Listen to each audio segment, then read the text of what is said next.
Alexandre Tremblay. J'ai étudié en histoire et en littérature. Je suis écrivain et éditeur à la nouvelle maison Les Justes qui viennent de faire paraître mon roman Un étudiant libre.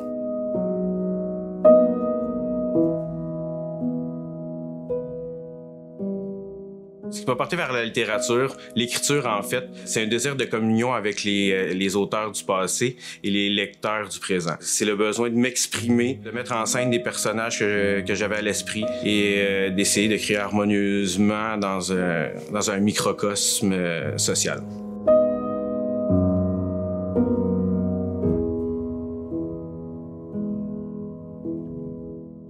Les auteurs qui m'ont le plus marqué sont assurément Albert Camus, Milan Kundera, Gaston Miron ainsi que Michel Houellebecq. Ces auteurs m'ont marqué particulièrement parce qu'ils ont en commun une soif de liberté et de réflexion personnelle, indépendante du regard de la société et d'autrui.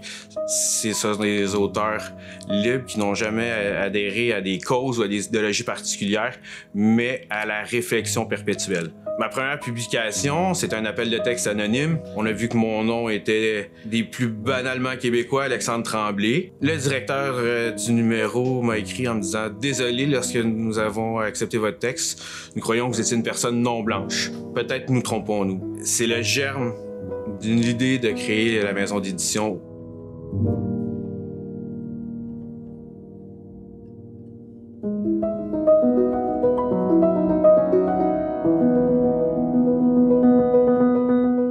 Le personnage principal d'un étudiant libre, c'est un jeune homme qui étudie la littérature, mais dans le seul et unique but d'être publié comme poète accompli.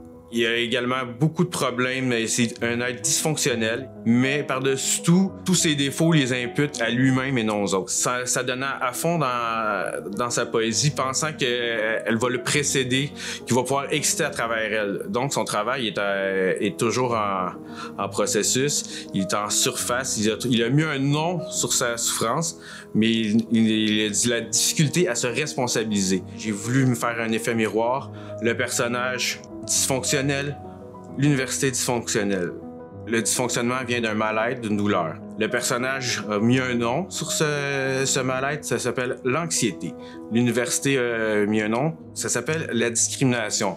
De là, le besoin de soulagement. Le personnage a choisi de soulager son mal-être, son anxiété, avec l'alcool. Les groupes sociaux, l'université, c'est par l'éveil, la conscientisation, le militantisme, sans effectuer de réflexion pour connaître la nature profonde du problème.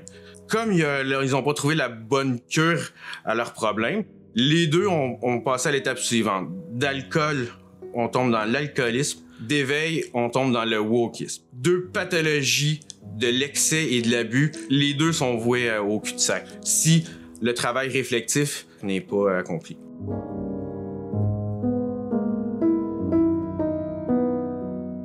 C'est une œuvre littéraire. Il y a aussi des gens qui ne pardonnent pas d'avoir énoncé certaines vérités de l'université dans une œuvre romanesque. Ce qu'on me reproche, c'est de pas suivre le courant. Mon refus d'utilisation d'écriture inclusive. Mais j'en suis pas à mon premier reproche en période de pandémie. J'ai eu le temps de me poser la réflexion sur mon parcours, mon expérience dans les classes de cours à l'université. Est-ce que j'y trouvais la littérature ou l'idée que s'en font les institutions? Pour moi, la littérature, ce qui est le plus important, c'est la communion avec les auteurs et non avec leurs critiques.